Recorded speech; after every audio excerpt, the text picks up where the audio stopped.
Oi, oi, aqui é a Jennifer trazendo mais um vídeo aqui pro canal. E hoje mais um episódio da nossa série Aventuras Literárias, que é uma série aqui no canal onde eu faço uma pequena resenha sobre os livros que eu li. E pro vídeo de hoje, vamos falar sobre o quarto volume da novela do Heaven Fisher's Blessings. E quem perdeu os vídeos passados, eu vou deixar linkado no izinho na descrição pra vocês. Mas antes de começarmos, eu tenho que dar um aviso. Infelizmente, esse vídeo vai conter spoilers, porque esse daqui é o quarto volume. Segredos que foram revelados nesse daqui são detalhes mínimos que tinham até no primeiro volume da série, então quem ainda não leu esse material e não quiser nenhum spoiler, eu não recomendo que vocês assistam esse vídeo.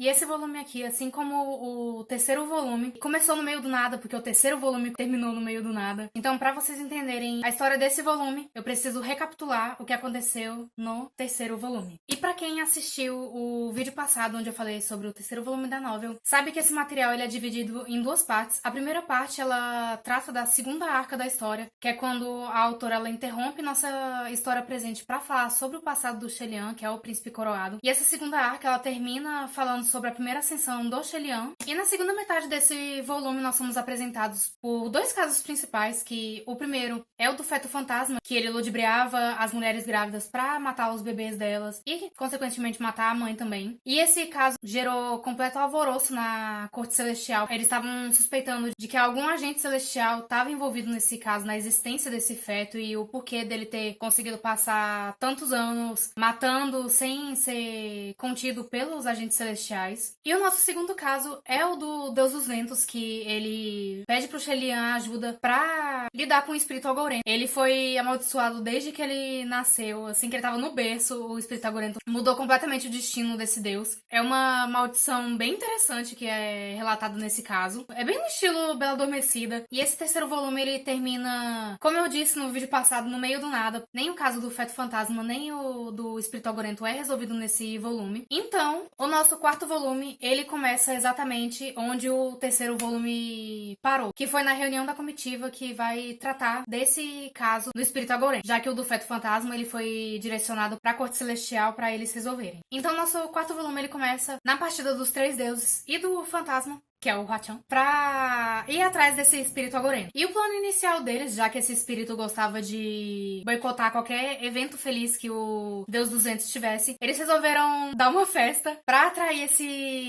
espírito e assim banir ele. Só que o selo de teletransporte que eles estavam utilizando não deu certo, teve alguma falha, e eles se viram num pequeno vilarejo onde estava ocorrendo um festival em respeito ao Rei Xuan. Eu vou escrever os nomes aqui porque vocês sabem que eu não falo o nome certo. E o Rei Xuan, ele era um jovem dotado de habilidades incríveis em várias áreas diferentes. Ele sabia lutar muito bem, ele construía várias coisas, ele era muito inteligente. Só que por capricho do destino, ele possuía uma sorte pior do que a do Shelian, o que não é fácil de se atingir, porque o Shelian ele é completamente azarado. Esse festival ele narra uma cena terrível, que é quando o Rei Xuan, já cansado de todos os infortúnios que o destino jogou nele, de todos os empecilhos que ele via no meio do caminho, ele dá louco e sai matando todo mundo que tratou ele mal durante a vida dele. Mas o desfecho dessa história mostra que a vingança não era uma alternativa pros infortúnios que ele tava vivenciando, porque as adversidades que ele enfrentava, que o destino tinha colocado nos ombros dele, era completamente superior a qualquer compensação que ele fosse conseguir através das mortes de seus inimigos. E no final, o Rei Xuan acabou perecendo sob a pilha de corpos aos seus pés. E como esse festival era relativamente famoso no Reino dos Mortais,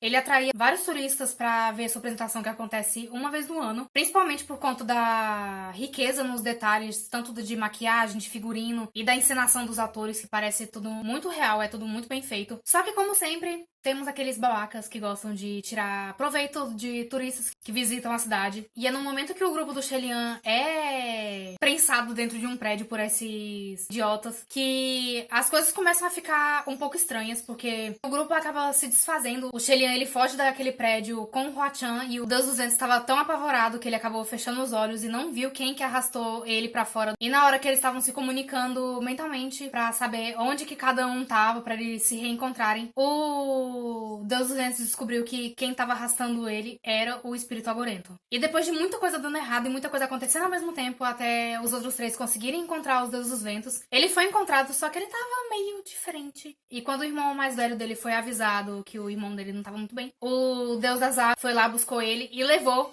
o pobre pra corte celestial contra a vontade. E avançando um pouquinho na história, nós retomamos a nossa querida vida cotidiana, onde o pobre do Shelian tenta a todo custo manter o templo dele que tá caindo aos pedaços, ele tá se mantendo em pé, praticamente por mágica, porque o bichinho tá bem desgastado, bem mal cuidado. E uma das funções dos agentes celestiais, dos deuses, é atender aos pedidos de seus fiéis. Então, como o Shelian, nessa terceira ascensão, ele não tem uma gama de seguidores vasta, como aconteceu na primeira ascensão dele, os pedidos dos fiéis se restringem ao vilarejo onde o templo dele tá localizado. Então, são tarefas mais simples, mas que precisam ser cumpridas. Então, o Shelian, ele passa o dia inteiro nos campos de plantação, ajudando os camponeses a plantarem a próxima colheita. E o Hwa-chan fica ajudando também, maravilhoso. E eu vou dizer uma coisa, eu não esperava que eu precisava ver o Shelian ter ciúmes, mas é uma visão maravilhosa e muito engraçada. E depois dessa resolução meia boca que aconteceu com o caso do Deus dos Ventos e do Espírito Agorento, a Corte Celestial tá se preparando para provação do Deus das Águas, que essa provação ela vem de tempos em tempos para testar a habilidade dos deuses, cujos poderes estão avançando de maneira muito rápida.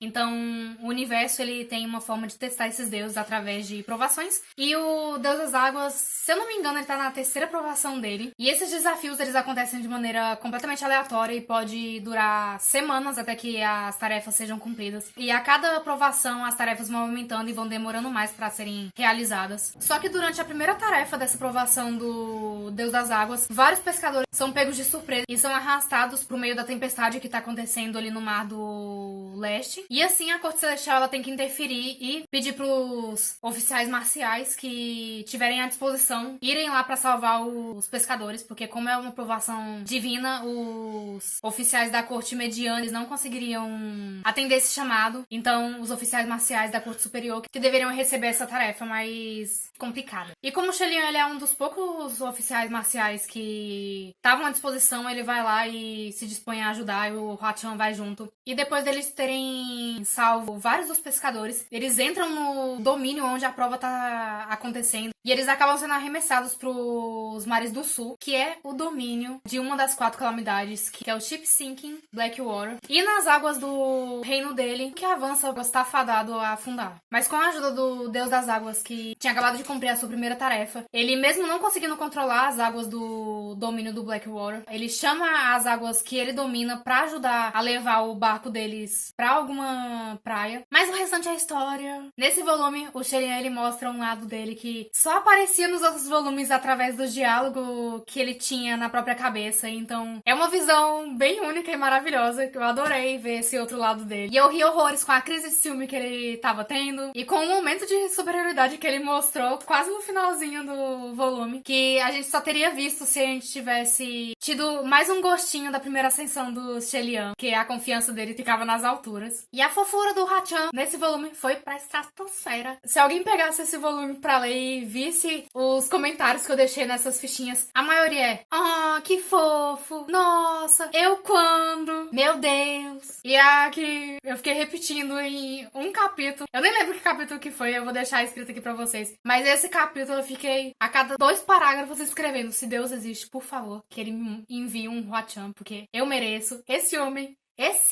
é a perfeição encarnada. Sem brincadeira. Todo mundo precisa de um Hwa-chan na vida deles." Mas enfim, eu vou terminar esse vídeo por aqui. Eu espero muito que vocês tenham gostado. E se tiverem, não se esqueçam de deixar o like e se inscrever aqui no canal. Ativar o sininho de notificação pra não perder quando eu postar vídeo novo por aqui. E se vocês quiserem me seguir nas minhas outras redes sociais, eu tenho Instagram, TikTok e Wattpad. Todos os links estão aqui na descrição pra vocês. Então, nos vemos no próximo vídeo. Tchau, tchau.